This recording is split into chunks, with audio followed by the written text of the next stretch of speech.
Coming up on today's wrestling news, the latest on the AEW and WWE bidding war for MJF. We've got news on MJF being injured at Full Gear 2023. Another one, another AEW star's injured. And we've also got all the updates you need on AEW's Continental Classic plan. I'm Adam Wilborn. I'm Michael Hamflett. And this is the news on a very big day for you and I. We're doing that. It's the live show tonight. Please be kind. Hey, maybe the first, maybe the last. Right, let's talk a little bit about MJF. Some unfortunate news that you to talk about in a second. But a bit of a development with the whole bidding war of 2024 things. All gone very quiet on that. Yeah. Loads of speculation on social media about this. And WWE has not held contract talks with AEW World Heavyweight Champion MJF. Sources within the market-leading wrestling promotion believe he has quietly re-signed with AEW. House of Wrestling actually reported as much on Monday. WWE source saying there had been zero talks between the two of them, and the idea that he is going to be a free agent in 2024 is a false narrative. It's believed he's re-signed with AEW until 2024. House of Wrestling's WWE source believes that the bidding war is completely in MJF's head in storyline.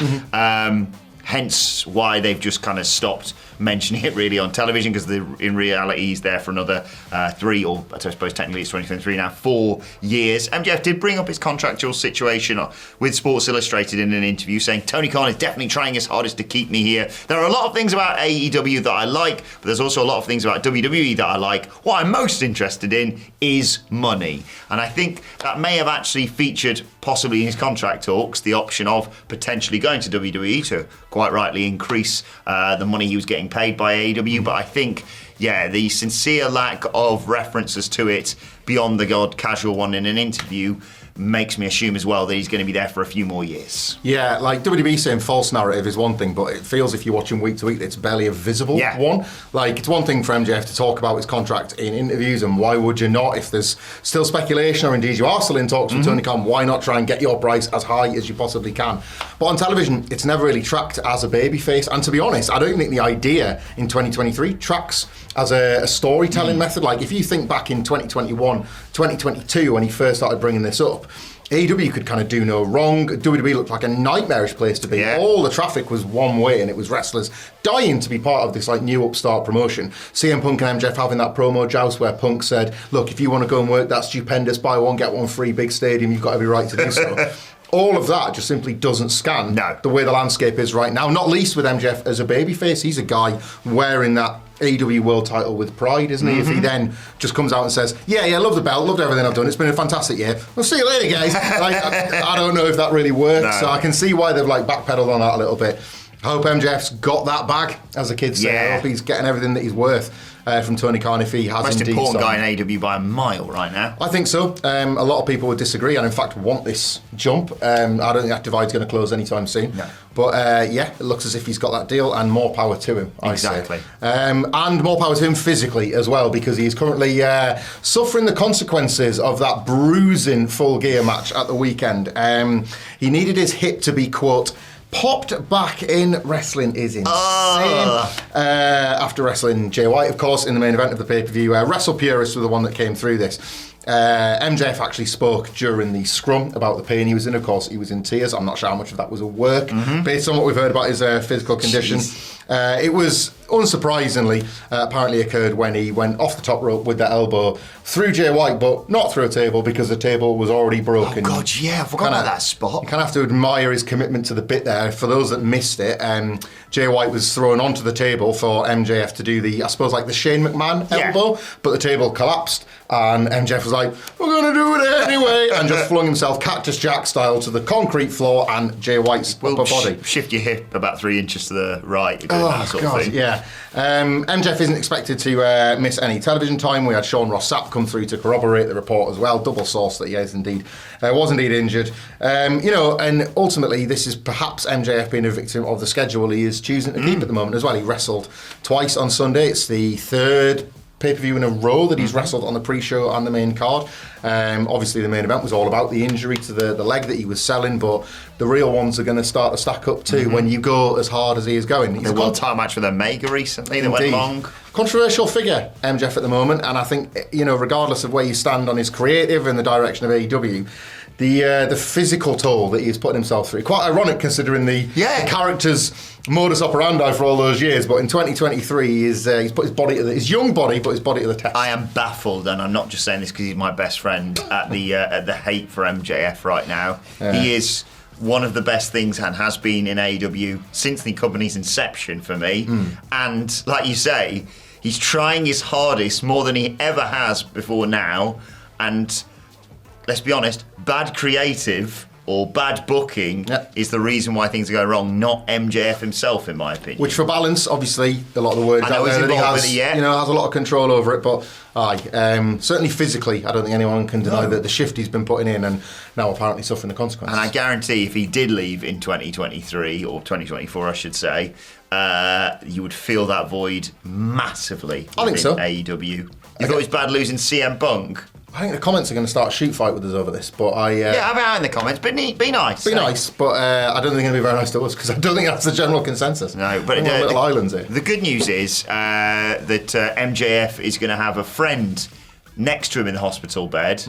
Juice Robinson. Oh no, wait a second. He's been feuding with them for about the last 6 weeks or something. Yeah, Juice Robinson, unfortunately, out of action. That's why he sort of disappeared in the final stages of this whole Bing Bing Ging versus MJF storyline. Fightful Select again coming through with the report. That's why he was absent from Full Gear at the weekend. Whilst obviously Jay White and the Guns prominently featured. He's understood to be suffering from a back issue from carrying Bullet Club gold. No, sorry. It doesn't say how he sustained the injury, but it is necessary enough to need surgery, basically. Robert De Niro, guess what? He's likely to be out of action for the rest of 2023. While the situation wasn't expected to be an extremely drawn-out absence, barring setbacks, there is no specific timetable for when he'll come back, but it'll be probably next year, which makes sense considering where we are in the year. Yeah, get well soon, Juice Robinson. He's been awesome. Bullet Club Gold occupy what I think now should be their permanent space in AEW as kind of gatekeepers to people heading at the top of the card. You got the Guns as just a tag team that you can beat. You've got Jay White, evidently. Maybe Jamie and Sandow. You can't beat a one-legged man who's already had a match and takes a belt shot. But evidently he's not someone finished. AEW quite see at the top of the card. Juice Robinson is a hell of a heater for him. I think things are going to be all right for the Bing Bing Gang myself. I still think it's going to be guns up. But I love him. Isn't the worst time for Juice to be taking a break. Yeah. I don't think Bullet Club Gold right now are going to be hugely featured. I think arguably when he comes back, he should be the lead guy in Bullet Club Gold for the time being. I think Jay White, yes, could actually settle back into an international championship, or Continental, or TNT, or any old bloody belt that they've got knocking about that isn't the top belt right now. Yeah. But why not give Juice a chance? I just love his promos. I love the fact he yells also during his match, and I think his work's great too. Get well soon. I could certainly see a power struggle down the line with Jay White. And you mentioned that he could be the new Continental Champion, because that is, we think, the title that the winner of the AEW Continental Classic is going to win. If you love alliteration, stay tuned. I'll be saying this to Michael Sidgwick's face when we get back in the office. Because this Wednesday, there's going to be a Continental Classic Selection Special. Having that, the double C, double S. As we'll probably call it insufferably. Going to be great dropping that on the Dynamite preview when he's horrifically hungover tomorrow after our live show. Be there. Oh, you can't, because you can't buy a ticket, but we'll hopefully get this on YouTube soon. And the only reason we'll be horrifically hungover, by the way, is delicious beers that the Mosaic Tap provides. Indeed. Thanks, guys. And if you get hangovers from great patter, and I know I do. But speaking of things... Why are you showing up?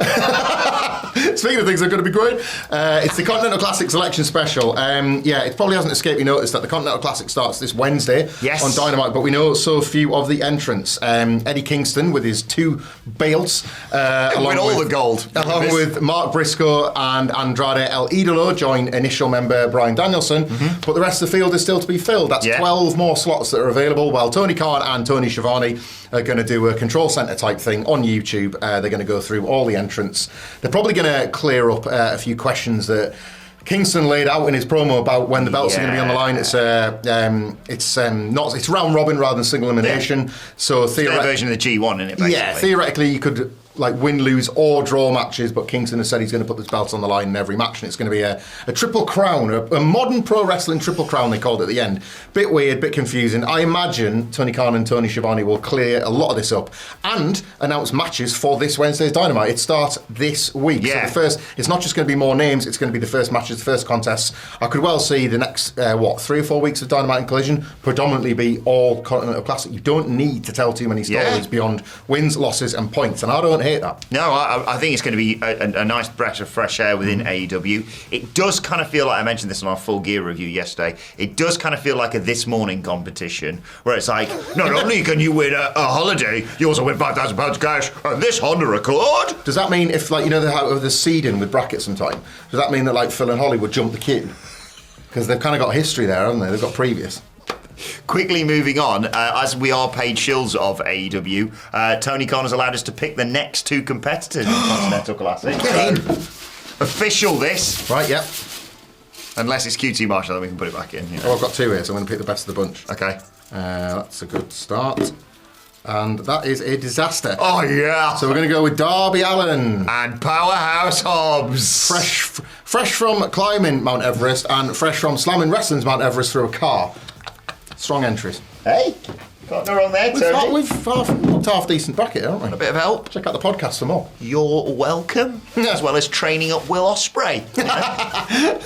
Where's that belt? Where's that belt? You are well. He won one. He didn't win that one. He won that one. You're welcome. Yeah. Anyway, let's move over to your Twitter questions at What Culture WWE on X, of course, if you want to get in touch with us.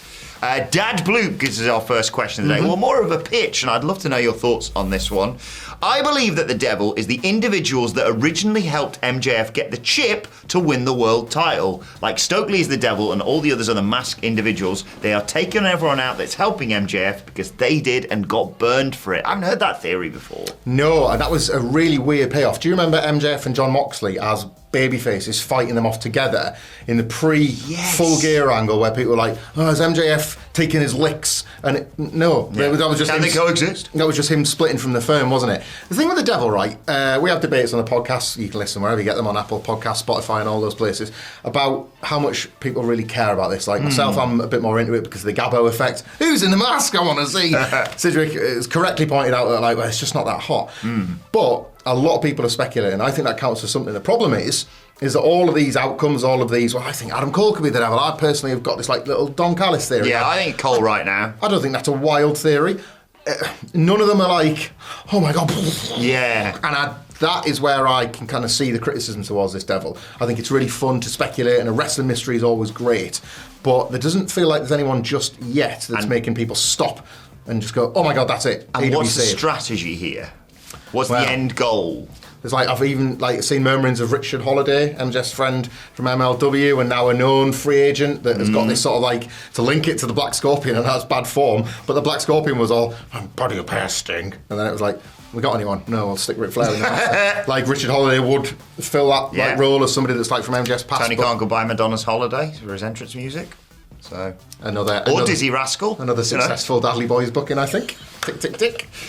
David John, speaking of booking, says, holy hell, legends, despite the misstep of not having Randy appear, do you think it'll be glossed over at Survivor Series that the last time we saw Randy in the ring, Jay was holding his tag title, or is Randy about to cost Team Cody and screw them over? Yeah, there's a little look that I thought was magnificent from Jay last night when they all but said it's going to be Randy Orton. Yeah, I think they tried to have their luggage bag and in it too with Randy Orton last night.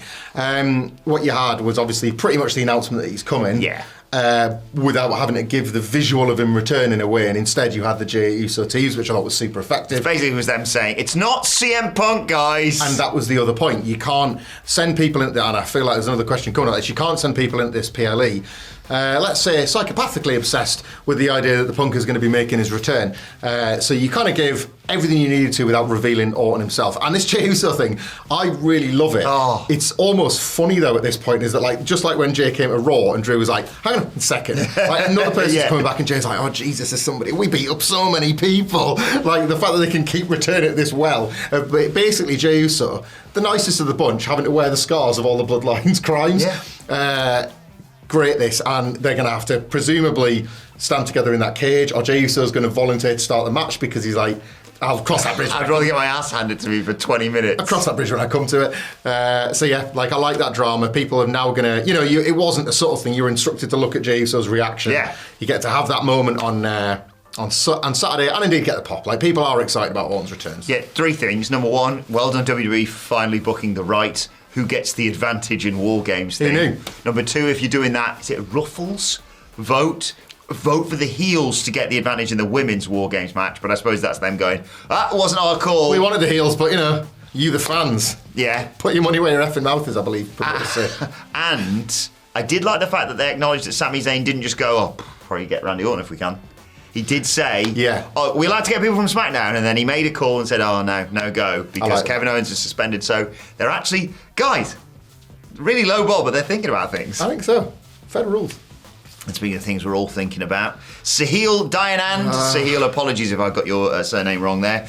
Hello to whoever is on the news today. It's the legends. I just had a thought, if Nakamura is going to do an open challenge at Survivor Series, would it be better for AJ Styles to answer it, rather than a possibly returning but not confirmed, is confirmed, CM Punk? Right, the latest clues. So Nakamura has ran through Alpha Academy, and he cut a promo after the fact saying that you were close, you're very close. 2 weeks ago it was that you are privileged and you sit on the sidelines and get all these advantages. So I get that the teasers off the back of Nakamura using the go to sleep have got, and look, I think ultimately, if and when it's not CM Punk, and I wish I could have your faith and excitement, join these two colliding emotional states for the Survivor Series live stream on Saturday on this here YouTube channel. Jeff Jarrett celebration. I would. The camera wouldn't see me from here because I'd be on the floor on my knees. But yeah, they've kind of given enough teasers that it could be CM Punk, but I still think it's more of a post-Survivor Series thing personally. There is a lot of Cody Rhodes and Jey Uso in particular here that Nakamura could be skirting around. Yeah. If I'm not going to be me for a second... Dean Ambrose! I think it makes sense that if you're not going to have the Punker... but you want to have a big surprise. That's why they didn't have Randy on last night's Raw, because they want the huge pop of his return at Survivor Series rather than on Monday Night Raw. But they also can't say there's going to be a mystery 5th member. So they basically said his name begins with R. It's going to be Ra. He's in the graphic, isn't he? I think they put him in the graphic. I mean, they all but confirmed it if he isn't. So they're doing that. How many clues could you do where it's like, we've got a legacy, he's a money guy, it's Ted DiBiase Jr. And if CM Punk isn't returning at Survivor Series, sorry to heel, do not do a Shinsuke Open Challenge, because whoever it is, it could be Rey Mysterio returning from injury after about 3 days, and by God, he's been tarred with this sort of thing before. Hey guys, it's Rey Mysterio. Boo! You're not the one we want. Poor Rey, leave him alone. Do not have AJ Styles, do not have anyone else. If you haven't got Punk, don't do anything with the Shinsuke thing at Survivor Series in Chicago, of all places. Trade offer. What's this? Nakamura speaks of privilege and getting into the business the easy way, and of course my brain goes, Cody Rhodes, Jey Uso, second generation, everything's made a little bit easier for them. Nakamura speaks about somebody being close, and everybody goes, Chicago. I think he's thinking more close within WWE. I think he's thinking of NXT. I think he's thinking of Florida. Second generation, Von Wagner. I mean, that's the only person who wouldn't get booed. Open challenge, I just closed it. Or, tell you what, thinking of this, especially thinking of like historic moments within Survivor Series, what if they just bring out the golden egg again? The egg! Nakamura versus the egg! The egg! Do you remember the egg from Survivor Series? We do. We've been obsessing about it all week. Bring back the egg. Right, guys, he's going to step out the taxi, and I want you to pop like it's actually The Rock returning, but it's just The Rock's egg from his new film. That's what. Whoa! That's what, like, somebody in one of them like green screen morph suits to carry the egg, and like they just morph like the Titantron out of it. It's the egg. The egg still got it, says Michael Cole, and blows his knee out. With legs. Anyway, join us for our Survivor Series stream on more of that. Saturday night for more egg patter. 4 hours of that. And tell what else you can check out. This video right here. See you later.